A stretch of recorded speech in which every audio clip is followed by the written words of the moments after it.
Hi, this week's Sunday night movie was Disney Pixar's Luca, intended as a theatrical release but released exclusively on the Disney Plus app. It's the story of two young sea monsters from a community off the coast of Italy in the 1950s who venture onto shore to explore the human world of the nearby fishing town of Porto Rosso. And they fall in love with the idea of escape and freedom from their staid sea monster world and the idea of owning their own Vespa and the freedom that that allows. So they become involved in the people in the town, keeping secret their nature as sea monsters because when their skin becomes dry, it turns into normal human skin, and when they become wet, they turn back into creatures. So they have to stay dry all the time, which is a problem when they have to enter a triathlon. I was somewhat skeptical about this. Pixar has had a bit of a ropey run in the last few years. Cars 2 was a big stumbling block because Cars 2 is terrible. And the fact that there was then a Cars 3 on top of that made me really wonder what kind of quality control they were using these days.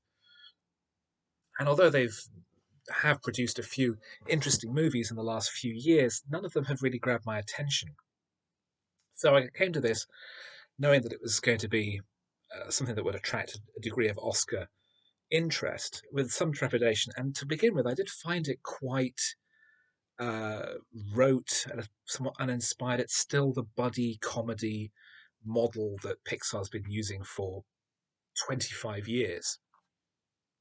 But as it went on, and as I kind of got used to the rhythms of it, that it's about childhood friendship and that inspired by the director's own youth in Italy in the past,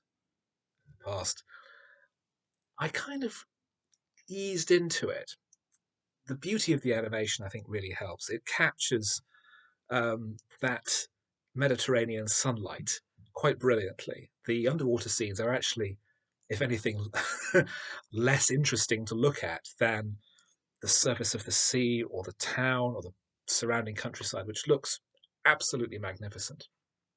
And as the story continued and I kind of settled into it, I really started to enjoy it.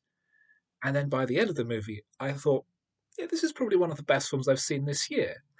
It's simple, but it's very sweet. It's very sincere. It has a lot of heart. It means what it says, which counts for an awful lot. Like something that I go on and on about on the podcast is how important it is to be sincere in your work, and that I loathe cynicism.